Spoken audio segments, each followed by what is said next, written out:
What's going on, everybody? I'm Johnny Brook. Welcome back to another crafting workshop video.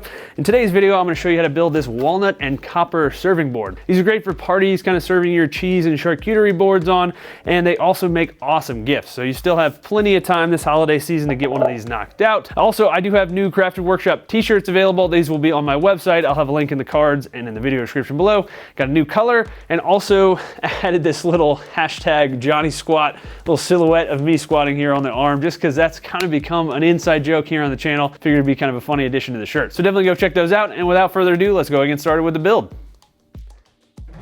Last year, as you might remember, I built some ingrain cutting boards for Christmas gifts, and they were a really big hit. So this year I decided to change it up a little bit and build serving trays instead, since you really don't need two ingrain cutting boards in your kitchen. These serving boards are similar to cutting boards and can even be used for cutting up things like cheese and fruit, but their main purpose is to serve food fashionably. These boards are usually used for charcuterie, shout out to Brad from Fix This Build That, cheese, dried fruit, nuts, etc., and are great for entertaining. My mom found this really clever serving board design by Metters, a woodworking company in Charleston, and asked if I could make her one. This is a gift for my parents, and I won't be selling these, so if you want to purchase one, check out Metters. I'll have a link in the video description to their original version of this design. Anyway, I decided to build the serving tray, actually two of them, out of walnut, since it's what I had on hand, and what you've seen me doing so far is just dimensioning the rough walnut on the jointer, table saw, and planer. After getting the pieces to the same thickness and width, I cut all the pieces to length at the miter saw. Next, I glued all the pieces into one big chunk and set it aside to dry. The overall dimensions of the blank were 19 inches long by 9.5 inches wide by 3 inches thick. And I was resawing this blank to get two boards, but if you're only making one, you'd only need it roughly 1.5 inches thick at this point. Next, it was time to flatten the blank. Alright, so I've gotten the cutting board blank out of the clamps, and just FYI, this is for two cutting boards, that's why it's so thick. But now it's time to flatten it and then cut it in half, at least in my case, and then we'll go ahead and get the kind of pockets carved into it. But as you can see, there's a little bit of a rock to it, and if this was just a normal cutting board, I'd probably honestly just run it through my planer, and if there was a teeny bit of twist, it wouldn't make any real difference. But since I'm going to be carving into this, I want this thing to be pretty much dead flat. So a great way to do that would be the jointer, but this is too wide for my jointer, and I'm sure a lot of you guys don't have jointers. So another great way to flatten a piece this big is with your planer and a planer sled. So I'm going to be using a very, very simple planer sled. This is basically just a piece of MDF. This one's a little bigger than I need, but I don't want to cut it down because I use this if I need to flatten bigger pieces. And then I'm just going to add a little toe kick so that the board can't be shot out the back if any of the kind of adhesive fails. And then to attach it down to the board, I'm going to use hot glue. To get rid of the rock, I'm going to add a little scrap. I mean, there's not much rock here, so this little scrap should do the trick. Just gonna hot glue that right under there. That'll remove the rock, and then I can pass it through the planer. So let's go ahead and do it. After hot gluing the blank to the planer sled, I passed it through my planer to flatten the top surface. Once that face was flat, I removed the blank from the planer sled, flipped it over, and then passed it through the planer until the other face was flat. While I'm planing, let's talk about the sponsor of this week's video, Arrow Fastener. Arrow makes a wide variety of fastening tools, including staple guns, nailers, glue guns, riveters, and more, and you've seen me use their hot glue gun and brad nailer in this video. I have a ton of projects featuring Arrow tools coming up, so stay tuned. And if you'd like to learn more about Arrow Fastener, check out the link in the video description below. After planing, since I was going to be resawing the blank, I jointed one edge prior to resawing. Over at the bandsaw, I resawed the blank into two equal pieces, and I didn't have a resaw blade installed, so this went a little slower, but I was left with a really clean surface. And off camera, I passed the two blanks through the planer again, just to bring them to the same thickness. Next, it was time to route the pockets into the top of the serving board, and there are a few ways to do this, but I decided to get some practice with my new Inventables X-Carve. And if you don't have access to a CNC, you can make the same pockets using a router jig and a template bit, or you could find somebody else's CNC to use, like a Makerspace or maybe a friend of yours. I'll have a link to the easel project in the video description. And easel, in case you don't know, is a free software from Inventables, and I'll have an affiliate link in the video description below if you'd like to sign up and play around with the software. In addition to cutting the pockets, the X-Carve also cut the blank to final size, rounding the corners and mitering one corner. Again, this could all be done with regular woodworking tools, but it was a fun challenge to create this shape entirely in easel.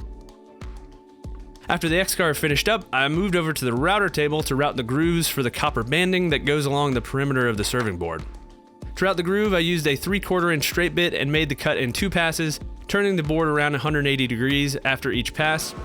I set the depth of cut using the copper as my reference, and somehow I managed to screw up pressing the record button during this routing, so this is the only clip I have of the actual routing, but I think you probably get the idea. I made a pass, flipped the board around, and then made the second pass to get my 1-inch wide groove. I did this on all 4 edges. Next, I headed over to the bench and rounded over the corners inside the grooves with a file, and rounding these corners allows the copper to bend around the corner much easier.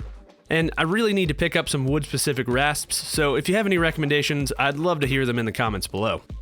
Once the corners were rounded, it was time to start installing the copper.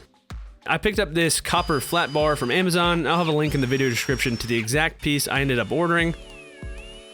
The flat sections are pretty self-explanatory, so we'll skip ahead to one of the corners.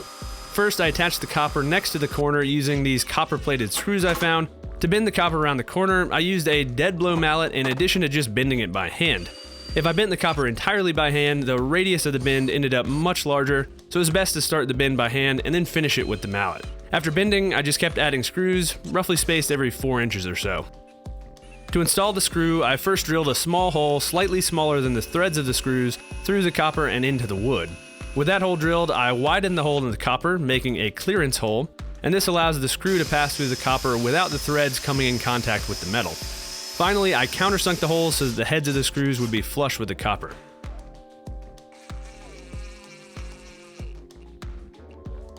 The trickiest part of the build was the corner where the copper isn't wrapped around the serving tray. So I got this measurement slightly wrong, but it turned out pretty well anyway, and to figure out where I needed to make the bend, I measured the width of the board and marked a line. Next, I removed the copper from the board and clamped it to my workbench, with the bend line right at the edge of the vice jaws. Once again, I bent the copper using a combination of hand pressure as well as a dead blow mallet. As I said, there was something I didn't account for properly during this process, most likely the bend radius, as when I went to reattach the copper, the corner was slightly out of square. And rather than try and rebend it, I just decided to leave it. I was afraid that if I overworked the copper, it might become brittle and break, and this piece of copper was about $40. I just continued adding screws until I wrapped around the entire board and got back to the start of the copper. I marked where I needed to cut the copper and used my portaband to cut it to length, and a hacksaw would also work fine here. I purposely cut the copper a little long on the first cut and went back and trimmed it to final length on the second cut. And after cutting, I filed any sharp edges and then screwed it down to the end just like the rest of the copper. To clean up the copper, I used a Scotch-Brite pad, and this left it with a really nice satin sheen, and I was honestly amazed at how well this worked and just how good the copper looked after this. Before applying finish, I rounded over all the edges using an 1/8 inch radius roundover bit, and this didn't really work that well since the bearing was actually riding on the copper rather than the wood, so I had to do a lot of sanding to blend the corners, and I sanded the board up to 180 grit before applying finish. For the finish, I kept it really simple and just applied a few coats of mineral oil. Since this board won't see a ton of use, mineral oil will be just fine, and I actually used plain old mineral oil on the in-grain cutting boards I built last Christmas, and after using my cutting board almost every day since then, it still looks great even without re-oiling. Once the finish was applied, the serving board was done. All right, hopefully you guys enjoyed this one. I'm really happy with the way this turned out. This walnut is gorgeous as usual. I think walnut has just become kind of my standard wood of choice here on this channel, and the copper just looks awesome with it. Really beautiful piece. And again, I will have a list of all the tools and materials I used in the video description below if you want to build one of these for yourself. If you don't already, go ahead and get subscribed to the channel. I put out new project videos like this pretty much every week, and you can go ahead and like the video and leave a comment if that's your thing. All right, thanks everybody for watching, and until next week, happy building.